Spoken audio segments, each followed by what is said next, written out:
अस्सलाम वालेकुम। बेटा आज हम मौजूद हैं अपने फर्स्ट ईयर के सेशन के अंदर और फर्स्ट ईयर के अंदर हमें एक बहुत ज़्यादा अहम चीज़ के ऊपर आज बात करनी है। उसका नाम है आयन इलेक्ट्रॉन मेथड।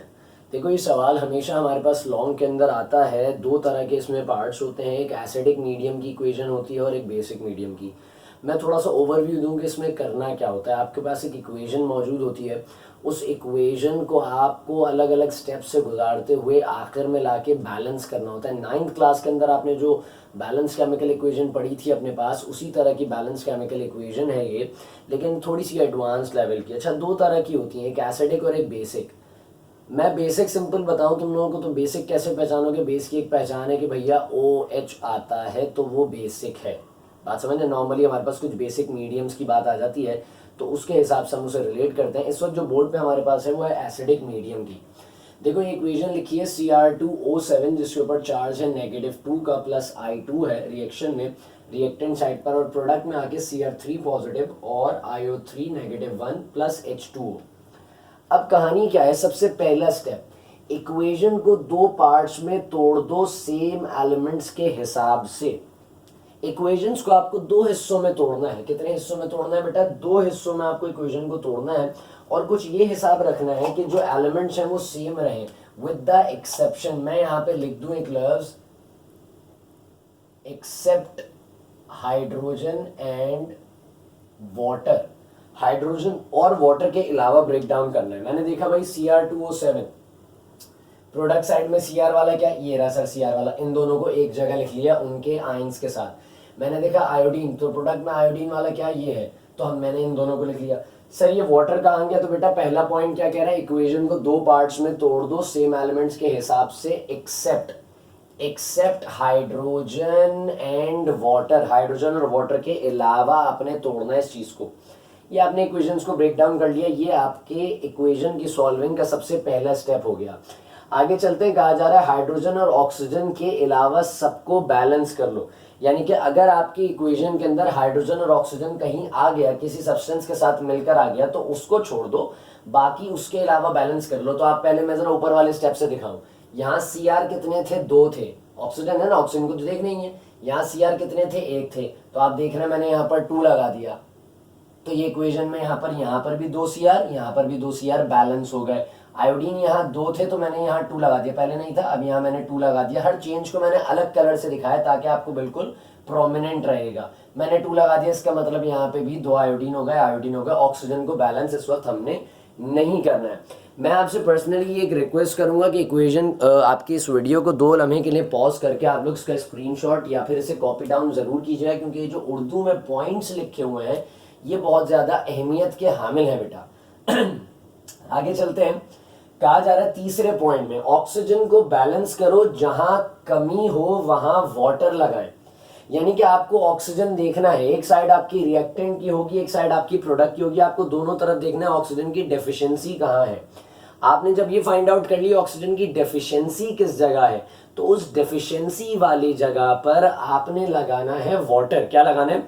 आपको लगाना पड़ेगा वाटर। अच्छा, एक ऑक्सीजन के लिए कितने वाटर लगेंगे? 1 वाटर।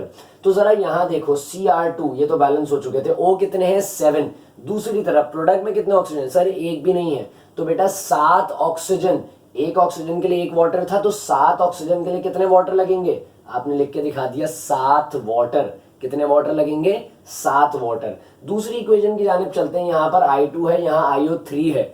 2 लग गया तो 2 3 6 हो गया, 2 3 6, 2 3 6, 6 ऑक्सीजन हो गए।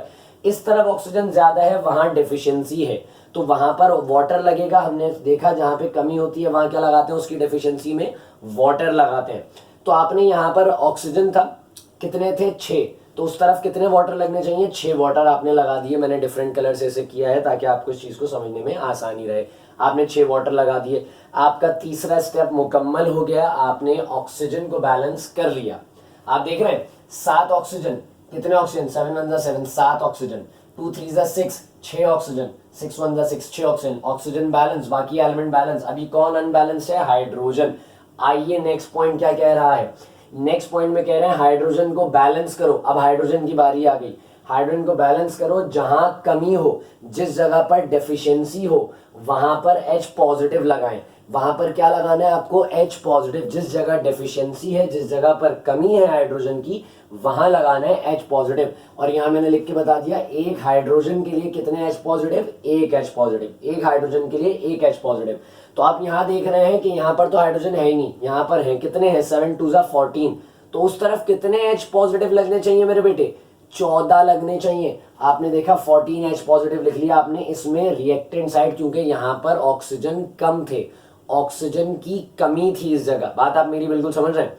ऑक्सीजन की, आपके ऑक्सीजन का मतलब हाइड्रोजन की इस जगह कमी थी, यहाँ 14 हाइड्रोजन थे, यहाँ पर नहीं थे, इसलिए यहाँ लगा क्योंकि यहाँ डेफिशिएंसी थी। कहा जा रहा है जिस जगह कमी हो मतलब डेफिशिएंसी हो, तो यहाँ डेफिशिएंसी थी, मैंने यहाँ पर लगाया। यहाँ देखते हैं तो यहाँ पर आयोडीन, यहाँ हाइड्रोजन है, यहाँ हाइड्रोजन है कितने, 6 2 12, यानी कि दूसरी तरफ डेफिशिएंसी है। 6 2 12 दूसरी तरफ डेफिशिएंसी थी, मैंने दूसरी तरफ 12 हाइड्रोजन लगा दिए, 12 H पॉजिटिव लगा दिए। बात समझ में आ रही है आपके पास, H पॉजिटिव आइंस लगा दिए मैंने। आगे क्या कह रहे हैं, आगे का जो मरहला है ना वो बड़ा मजेदार सा है। कहते हैं कि चार्जेस निकालो इलेक्ट्रॉन्स के लिए। अब इलेक्ट्रॉन्स लगाने, उसके लिए चार्ज निकालना है। तो चार्ज कैसे निकालना है, बोर्ड पे लिखा हुआ है, लेकिन मैं इसे रब कर रहा हूं, मैं आपको दोबारा लिख के दिखाऊंगा ताकि आपको समझ में आ जाए कि आप चार्ज कैसे कैलकुलेट करेंगे अपने पास। देखो चार्ज कैलकुलेट करना है, आपने लिखा इक्वेशन 1, सबसे पहले इक्वेशन 1 के लिए निकाल रहे हैं हम चार्ज। अब इक्वेशन 1 के चार्ज को निकालना है तो इक्वेशन 1 में सबसे पहले रिएक्टेंट साइड होगी और प्रोडक्ट साइड। मैंने हमेशा कहा है कि ये जो एरो है ये काम करता है एज इक्वल्स टू काम करता है एरो। तो मैंने एरो लगा दिया रिएक्शन का। अच्छा इस तरफ क्या चार्ज है, इस तरफ क्या चार्ज है, Cr2O7 पे क्या चार्ज है, -2, तो मैंने लिख लिया -2। यहाँ क्या चार्ज है इस सब्सटेंस पे, 14 1 14, तो एक H पॉजिटिव जो होता है उसका चार्ज पॉजिटिव 1 होता है। तो यहाँ पे 14 है तो 14 1 14, यानी कि प्लस का 14 है, प्लस का 14 है आपके पास। बात समझ रहे, प्रोडक्ट साइड में। और यहाँ क्या चार्ज है, Cr के ऊपर है 3 पॉजिटिव, तो सर 3 पॉजिटिव लिख लेंगे, नहीं, क्या लगा हुआ है, 2 लगा हुआ है। तो 2 3 6, 2 3 जैसे यहाँ 14 1 14 किया था, इसी तरह यहाँ 2 3 6, और 6 आएगा पॉजिटिव का। 6 क्या आएगा बेटा मेरा, पॉजिटिव का आएगा यहाँ पे। तो सर वाटर पे तो कोई चार्ज नहीं है, तो बेटा 0 है, उसका चार्ज नहीं लिखेंगे। अच्छा आगे चलाते हैं कहानी को। कहानी में हुआ क्या आपके पास ये 14 प्लस का था और माइनस का 2 था, प्लस माइनस माइनस होगा, 14 में से 2 गए, बच गया 12। क्या बच गया, 12। यहाँ पे 6 है। लेकिन बात क्या है, मैं आपको बताऊं, हमेशा नंबर्स को उस जगह लेके जाना जहां पर बड़ा नंबर हो और पॉजिटिव हो। हमेशा नंबर्स को वहां ले जाना जहां पर बड़ा नंबर हो और पॉजिटिव हो। तो ये 12 पॉजिटिव का है, यहां पर 6 था, दूसरी तरफ गया, 6 बड़े नंबर के पास जाएगा, पॉजिटिव का 6 था, अभी हो गया नेगेटिव का 6। क्या हो गया, नेगेटिव का 6। यहाँ क्या बच गया, 0। 12 में से 6 गए, क्या बचा बेटा, 6 बच गया और 0। ये एरो था इक्वल्स टू, एरो को मैंने क्या नॉमिनेट किया था इस वक्त इक्वल्स टू नॉमिनेट किया था। तो इक्वल्स टू से पहले क्या है, रिएक्टेंट, इक्वल्स टू के बाद क्या है, प्रोडक्ट। तो ये कहानी आ गई। 6 कहां बचा है, रिएक्टेंट में बचा है। 6 कहां बचा है, रिएक्टेंट में बचा है, इक्वेशन 1 के। आइए इक्वेशन 2 को सॉल्व करते हैं इक्वेशन 2 में क्या कह रहे हैं, आयोडीन है, कोई चार्ज नहीं है, सही है, तो 0। वाटर है, कोई चार्ज नहीं है, दोनों रिएक्टेंट की साइड मैंने इक्वल्स टू लगा दिया पहले एरो के लिए ताकि मुझे निशानदेही रहे रिएक्टेंट और प्रोडक्ट की। यहाँ पर कोई चार्ज नहीं है, इसका मतलब ओवरऑल 0 आ गया। यहाँ पर आइए 1 लिखा हुआ है, नेगेटिव का 1, तो 2 1 2, यानी कि नेगेटिव का 2। 12 लिखा हुआ है H पॉजिटिव के साथ, H पॉजिटिव यानी कि 1 पॉजिटिव, तो 12 1 12, यानी कि प्लस का 12। इस तरफ चल रहा है 0, इस तरफ चल रहा है 0। 12 प्लस का 12 है, माइनस का 2, प्लस माइनस माइनस, 12 में से 2 गए, क्या बचा बेटा, 10। किस तरफ बचा है 10, 10 किस तरफ बचा है, ये इक्वल्स टू था एरो, ये इक्वल्स टू था एरो, एरो के बाद प्रोडक्ट, एरो से पहले रिएक्टेंट, इक्वल्स टू से पहले रिएक्टेंट, इक्वल्स टू के बाद प्रोडक्ट। तो ये किस तरफ बचा है, ये बचा है प्रोडक्ट में। ये किस तरफ बचा था, ये बचा था रिएक्टेंट में। तो लिख लो इलेक्ट्रॉन्स, जो अगला पॉइंट आ गया, चार्ज कैलकुलेट कर लिया, अगला पॉइंट जो चार्ज आया है उसे इलेक्ट्रॉन बना दो, उसे इलेक्ट्रॉन्स बनाकर लिखना है। ये कहाँ बचा था? रिएक्टेंट में। तो मैंने पूरी इक्वेशन एज इट इज लिखी, आप देख रहे हैं मैंने ब्लैक से लिखा हुआ है ताकि आपको हाईलाइट रहे, इलेक्ट्रॉन्स को मेंशन कर दिया, रिएक्टेंट में लिख लिए। आइए दूसरी इक्वेशन में, ये कहाँ बचा था? प्रोडक्ट में। पूरी इक्वेशन एज इट इज उतारी मैंने और उसके बाद क्या किया? 10 इलेक्ट्रॉन, 10 बचा था तो 10 इलेक्ट्रॉन लिख लिए। बात यहां तक समझ में आ रही है? इसके बाद बड़ा अहम पॉइंट है, जो पॉइंट कहता है कि इलेक्ट्रॉन्स की तादाद को बराबर कर लो। अब इलेक्ट्रॉन्स की तादाद मुझे बराबर करनी है, तो इलेक्ट्रॉन्स की तादाद यहाँ पे है 6 इलेक्ट्रॉन, यहाँ पे है 10 इलेक्ट्रॉन्स। दोनों इक्वेशंस में इलेक्ट्रॉन्स की तादाद को, इलेक्ट्रॉन्स की जो अमाउंट है उसको बराबर करना है। तो मैं 6 को ऐसे किस नंबर से मल्टीप्लाई कराऊं कि वो नीचे वाले नंबर के बराबर आ जाए? तो कोई मसला नहीं है, कोई ट्रबलिंग के अंदर नहीं पढ़ना, कोई आपको मैथमेटिक्स के अंदर बहुत ज्यादा टेबल्स पढ़ने की जरूरत नहीं है। सिंपल कर देता हूं, इस नंबर को इससे मल्टीप्लाई कराना। यहां पर जो नंबर लिखा होगा ना दूसरी इक्वेशन में, जो इलेक्ट्रॉन्स की तादाद होगी, उस तादाद को ऊपर वाले इलेक्ट्रॉन से मल्टीप्लाई कराना है। यानी कि इक्वेशन 1, यहाँ कितने इलेक्ट्रॉन्स थे? इक्वेशन 2 में 10 थे, तो इक्वेशन 1 को मल्टीप्लाई कराया मैंने 10 से। क्यों? क्योंकि मुझे यहां पर और यहां पर सेम नंबर चाहिए। इक्वेशन 1 को मल्टीप्लाई कराऊंगा नीचे वाली इक्वेशन के इलेक्ट्रॉन्स की तादाद से, इक्वेशन 2 को मल्टीप्लाई कराऊंगा ऊपर वाली इक्वेशन के इलेक्ट्रॉन्स की तादाद से। बात आप मेरी समझ रहे हैं बिल्कुल? तो इक्वेशन 1 को मल्टीप्लाई कराया 10 से, इक्वेशन 2 को मल्टीप्लाई कराया 6 से। बात समझ गए आप मेरी? यहां तक बात आपको समझ में आ गई है? मैं एक पॉइंट रब कर रहा हूं ताकि आपके पास जो इसके बाद वाला पॉइंट है वो यहां पर आ सके और आप आसानी एक ही चक्कर में इस पूरी चीज को बहुत अच्छे तरीके से समझ जाए। इसकी एक्सरसाइजेस को सॉल्व कीजिएगा, आपकी 10 ईयर से आपको मिलेंगी। अक्सर रिपीटेड इक्वेशंस होती हैं बेटा, लेकिन जो है वो आप तकरीबन कर लीजिएगा ताकि आपके लिए ज्यादा अच्छा रहे। चलिए आगे बढ़ते हैं। एक इलेक्ट्रॉन्स की तादाद को मल्टीप्लाई कराने के बाद क्या करना है? जो अगला पॉइंट है हमारे पास, अगला पॉइंट क्या कह रहा है? अगले पॉइंट के लिए मैंने बनाया स्टार। अगला पॉइंट कह रहा है मल्टीप्लाई करने के बाद, मल्टीप्लाई करने के बाद दोनों को ऐड करा दो। दोनों इक्वेशंस को क्या कराना है हमें? दोनों इक्वेशंस को मेरा बेटा ऐड करा देना है। अब ऐड कराने चलते हैं, पहले जरा इक्वेशंस लिख लेते हैं मल्टीप्लाई करके, मुझे आप बताते जाएंगे साथ साथ। बिल्कुल क्या हो रहा है? 10 को आपने मल्टीप्लाई कराया ऊपर वाली इक्वेशन से, तो 10 1 जा 10। मैं इक्वेशन 1 को ऊपर की जानिब लिख रहा हूं, तो आपके पास आ गए 10 CrO7 -2 Cr2O7 -2 चार्ज आ गया। 10 को मल्टीप्लाई कर, पूरी इक्वेशन मल्टीप्लाई होगी बेटा, पूरी इक्वेशन। 10 को 14 से कराया तो आपके पास आ गया 140H पॉजिटिव। 10 को 6 से कराया आपके पास आंसर आ गया 60 इलेक्ट्रॉन्स। बात समझ रहे हैं मेरी? मैंने 10 को 6 से मल्टीप्लाई, पूरी इक्वेशन मल्टीप्लाई करा रहा हूं, 10 को 6 से कराया 60 इलेक्ट्रॉन्स आ गए। रिएक्शन का एरो बना दिया। एरो के बाद मेरे पास 10 2 जा 20 Cr3 पॉजिटिव, 20 Cr3 पॉजिटिव आ गया। आगे क्या है? 7 है, तो 10 को आपने 7 से मल्टीप्लाई करा है, 10 7 जा 70 H2O। ये हो गई इक्वेशन 2, ये सॉरी इक्वेशन 1 हो गई। आते हैं इक्वेशन 2 की जानिब। इक्वेशन 2 लिख रहा हूं बेटा मैं आपके लिए, बिल्कुल। इक्वेशन 2 को देखिए गौर से, किससे मल्टीप्लाई कराना है? 6 से। 6 1 जा 6 I2 प्लस लगा दिया, 6 6 जा 36 H2O। रिएक्शन का एरो बनेगा, एरो के बाद 6 2 जा 12 IO3 -1। उसके बाद 6 को 12 से मल्टीप्लाई कराएंगे, 12 5 जा 60, 12 6 जा 72 प्लस का 72H पॉजिटिव। उसके बाद 6 से मल्टीप्लाई कराना है 10 को। इलेक्ट्रॉन्स की तादाद मुझे सेम करनी है, ये बात जरा जहन में रहे, मुझे इलेक्ट्रॉन्स की तादाद को सेम करना है। बिल्कुल बिल्कुल इलेक्ट्रॉन्स की तादाद को सेम करना है। एक एक पार्टिकुलर बॉक्स के अंदर आप मेरे साथ चलेंगे तो आपको बात अच्छे से समझ में आएगी।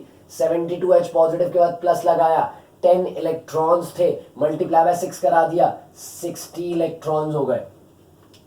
एक छोटी सी चीज कोट करता चलूं, मेरा मोटिव क्या था? इलेक्ट्रॉन्स को सेम करना मल्टीप्लाई से, मैंने कर लिया। अब मैं इन दोनों को ऐड कराने जा रहा हूँ बेटा, दोनों को ऐड कराने जा रहा हूँ, इक्वेशंस को ऐड करा रहा हूँ। हम जानते हैं इक्वेशंस को ऐड कराने का जो उसूल है वो उसूल ये कहता है कि अगर आपने चैप्टर नंबर 5 में हैसेस लॉ के अंदर इस चीज को पढ़ा था, अगर मिसाल के तौर पर एक ही सब्सटेंस एक इक्वेशन के रिएक्टेंट में हो और दूसरी इक्वेशन के प्रोडक्ट में हो, मैंने दो उसूल पढ़ाए थे, एक सब्सटेंस दो इक्वेशन में अपोजिट साइड्स पर आ जाए तो कैंसिल कर दो, एक सब्सटेंस दो इक्वेशंस में अपोजिट साइड पे आ जाए तो कैंसिल कर दो, काट दो। अब चलते हैं जरा देखते हैं, स्टार्ट करते हैं इक्वेशन को लिखना अपने पास। मैंने देखा 10Cr2O7 कहीं और है, Cr2O7 कहीं नहीं है, मैंने लिख लिया 10Cr2O7 -2 लिख लिया मैंने।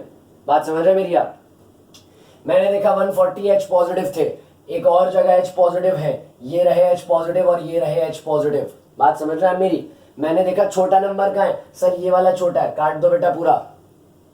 यहाँ पे 72 में से 140 में से 72 निकालो, 70 70 140 होते हैं, 140 में 70 में से 2 और कम कर दिए, यहाँ बचे बेटा आपके पास 68, तो ये आपने प्लस लगाया, 68H पॉजिटिव लिख लिया, 68H पॉजिटिव लिख लिया।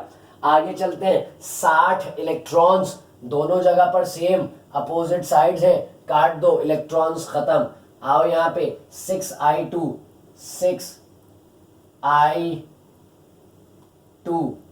लिख लिया। वाटर, कहीं और वाटर है सर, वो रहा वाटर, दोनों को क्रॉस डाउन करना पड़ेगा। ये 36 है, छोटी वैल्यू है, पूरा काट दो। यहाँ 70 है तो यहाँ पर कुछ बचेगा आंसर, देखते हैं उसका आंसर क्या होता है, अभी कैलकुलेट करेंगे। क्या रिएक्टेंट पूरे लिख लिए मैंने, खत्म हो गए, दोनों एरोस की जानिब आ गया, एरो बना दो, बीच में एरो बना दो, बिल्कुल। आ जाओ यहाँ पे, क्या लिखा हुआ है 20Cr3 पॉजिटिव, सिंपल था ये, एज इट इज आ जाएगा 20Cr3 पॉजिटिव। क्या बच रहा है, आपने 36 70 - 36 किया था, आपके पास बचेंगे 34 H2O। बात समझ रहे हैं आप मेरी? 34 H2O बचे। क्या बचा नीचे, 12IO3, प्लस लगा रहा हूं मैं यहाँ पे, 12IO3 -1। बात समझ रहे हैं? मैं सारे प्लस को प्रोमिनेंट कर दूं ताकि आपको बिल्कुल अच्छे तरीके से नजर आ रहा हो सब कुछ बोर्ड पर। ये आपकी अब इक्वेशन पूरी बैलेंस हो चुकी है बेटा, पूरी इक्वेशन इस वक्त आपके पास बैलेंस हो चुकी है, पूरी इक्वेशन आपके पास इस वक्त बैलेंस हो चुकी है। 10 2 20 क्रोमियम 68H है, दूसरी तरफ भी 68 होने चाहिए, 34 को 2 से मल्टीप्लाई कराओ, 68 बन जाता है। 6 2 12 आयोडीन होने चाहिए, तो 12 आयोडीन हो गए, 12 1 12। ऑक्सीजन कितने थे, 10 7 70 ऑक्सीजन होने चाहिए थे, 34 ऑक्सीजन ये रहे, 12 3 36, 34 और 36 70। दिस इज द इक्वेशन, ये आपके पास प्रूव हो गई। ये आयन इलेक्ट्रॉन मेथड का एसिडिक मीडियम की पहली इक्वेशन थी जो आपके सामने बोर्ड पर टॉप पे लिखी हुई है।